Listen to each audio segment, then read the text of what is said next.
হাঁটার পথেই চোখে পড়লো মঠবাড়ি নাকি নতুন রেস্টুরেন্ট হয়েছে। তো ওখানে গিয়ে যা যা করলাম তা রয়েছে এই ভিডিওতে। তো শুরু থেকে শুরু করা যাক।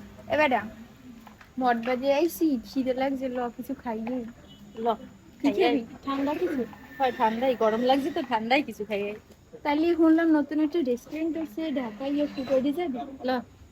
হ্যালো বন্ধুরা, তোমরা কে কেমন আছো? মুই জানাতে মুই অনেক ভালো আছি। তো গাইজ তোমাকে লাগে ডেইলি ব্লগ আর শেয়ার করা হইতেছে না ব্যস্ততার কারণে। আজকে তোমাকে লাগে শেয়ার করবো মোর জীবনের নতুন একটা অনাকাঙ্ক্ষিত অভিজ্ঞতা। তো আজকে মঠ বেড়ে গেছিলাম একটা কাজে। তোমাকে লাগে এইটাও মনে হয় কই নেই যে মুই বেড়াইক দেয় নতুন একটা কাজ শিখতেছি পার্লারের। আর এই জায়গায় কী কী শিখবো সবই তোমাকে লাগে আস্তে আস্তে শেয়ার করবো মানে ভিডিওতে। তো আজকেও সিপের মধ্যে দিয়ে ঢুকছিলাম আপু গেছিলে দুইটা মশারি কেনার জন্য। আমি আর আমার একটা বড় আপু দুজনে কাজ শিখতেছিলাম। তো দুজনেই বাজারের মধ্যে গেছি, চিপের মধ্যে ঢোকায় হঠাৎ করে চয়ে পড়লো নতুন একটা রেস্টুরেন্ট, তাও আবার নাকি ঢাকাইয়া ফুড। তো এই জায়গায় কী আছে জান্নাতি, তো খাইয়ে টেস্ট করতেই হইবে।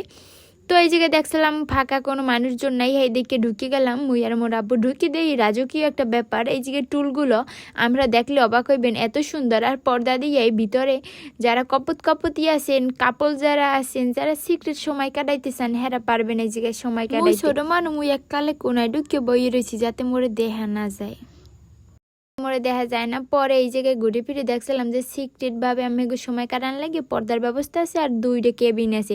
যাই হোক, কেবিন বলতে এই জায়গায় কিন্তু ঘুমেন না কেবিন, না বওয়ার কেবিন। আর এই জায়গায় যে টুলগুলো, এগুলো মুই ঢাকা একটা বড় রেস্টুরেন্টে দেখছিলাম, এই টুলগুলো এই জায়গায় আনা হয়েছে। আর কিচেনটা খুব পরিষ্কার ছিল। অনেক রেস্টুরেন্টে আছে যে কিচেন দেখলে মনে হয় যে বমি করে দেবে মানছি, এমন অবস্থা। কিন্তু এই জায়গার কিচেনটা আসলে পরিষ্কার ছিল, আমরা গেলে দেখতে পারবেন। তো মুই ভাইয়ের অর্ডার দিয়ে দিলাম মগো দুইজনের দুইটা মিল্কশেক দেন, কারণ ঠান্ডা চকলেট মিল্কশেক মোর যদিও খাওয়ার নিষেধ তবুও অনেক মজার ছিল, খাইছি। আর এই রেস্টুরেন্টের লোকেশন হইলো ল্যাপপটির দেয়া হাতের বাম সাইডে একটা চিপে আছে, ওই চিপের দিয়ে ঢুকলেই পাইবেন ঢাকাইয়া ফুড। কে কে গেছেন কমেন্টে জানাইয়েন।